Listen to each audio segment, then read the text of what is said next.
People who lived in the house, past this gate, ran a huge cocaine business. There were hundreds of pounds of cocaine, suitcases full of cash, hoodlums and drug dealers from South America, and at the top of it all, 4 middle-aged divorced women. Tracking the life of Griselda Blanco, known as the godmother of cocaine. How are you? Oh, man, I'm doing too good, man.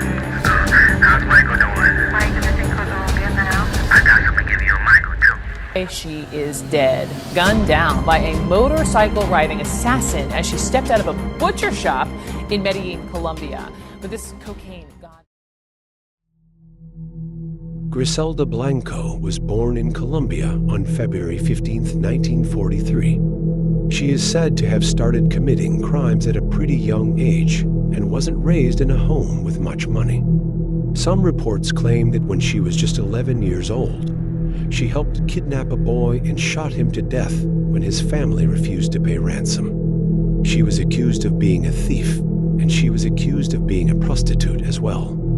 She married a low-level criminal when she was only a teenager, and they had 3 kids together, but after they split up, Griselda is thought to have given the order to kill the father of her children. A few years later, in the early 1970s, she started dating a drug dealer named Alberto Bravo, and they got married. This is when she got involved in the cocaine business. The couple started smuggling cocaine into the U.S., using New York City as their base. Griselda invented special undergarments with hidden pockets for hiding and smuggling cocaine into the U.S. This worked fantastic for the couple's drug business. Griselda eventually left Colombia in 1975 due to allegations of selling narcotics. That year, Griselda shot and killed her husband when she started to suspect that he was stealing money. She was nicknamed Black Widow, as she allegedly went on to murder her 3rd husband as well.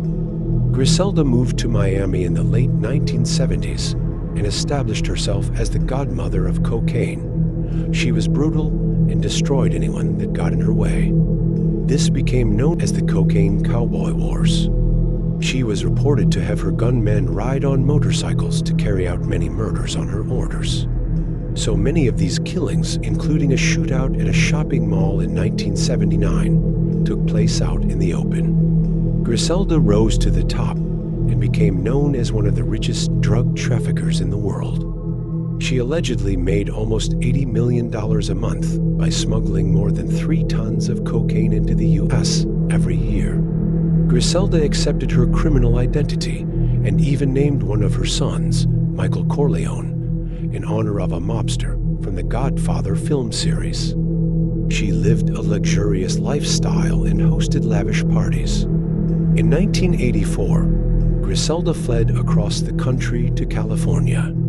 She feared for her life, and as she became a target to her rivals. In 1985, she was detained and sent to New York to answer accusations of narcotics from 1975 and was found guilty. She received the maximum 15-year prison sentence. Even then, it is said that she still continued to run her drug empire that she built from behind bars. Charles Cosby began peddling drugs on the streets of Oakland, California. He established other crack houses in the neighborhood as his operation flourished.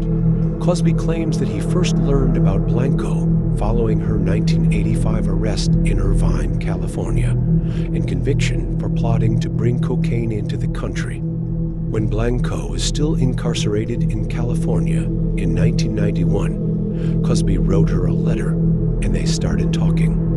The Miami New Times reported that the two were more than 20 years apart in age. Their correspondence resulted in face-to-face jail visits that were instantly romantic. When the officers brought her in, everything stopped.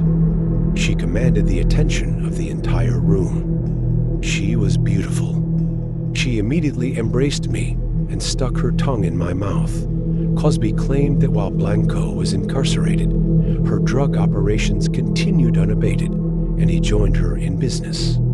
I was a millionaire 45 days after meeting her, he said. Blanco also bribed the guards at the federal prison so she could dress up when Cosby visited, he said.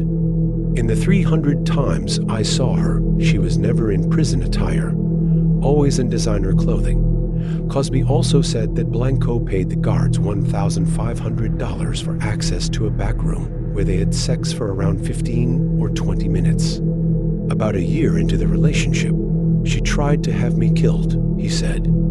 I had been seeing this blonde lady called Amber, and when Griselda found out, she hired a hitman and they almost succeeded. Some guy pulled up next to me at a stoplight and unloaded their pistol, but I was wearing a bulletproof vest and it absorbed 4 bullets, he said.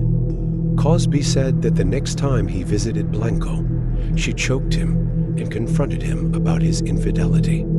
They split up afterward. Authorities tried to bring more accusations against Blanco, who was connected to almost 200 killings during this period.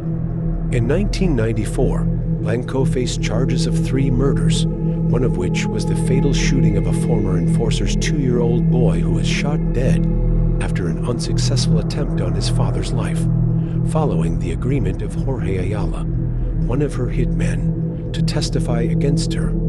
The prosecutor sought the death penalty, but their witness credibility was damaged when it was discovered that he had been having phone sex with the prosecuting attorney's office secretaries.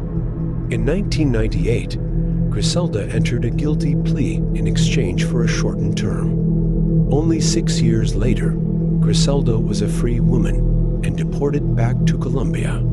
Griselda Blanco was shot and killed in 2012 in Medellin, Colombia, by a gunman riding a motorcycle as she was leaving a butcher shop. While most people are intrigued with the upcoming Netflix show about Griselda's life, Michael Blanco, which is her youngest son, is not too happy about the show.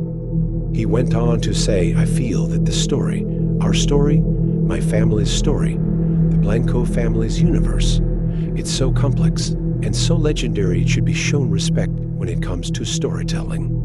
I think the story deserved a little more. He said that for the most part, the episode was far from accurate. He specifically called out the part when his fictionalized mother is struggling to sell 1 kilo of cocaine in Miami in 1978. Before Griselda premiered, Michael sued Netflix and Vergara to stop the streamer from releasing the series. He claims the creators used his private artistic literary work without permission or credit, which has created irreparable harm.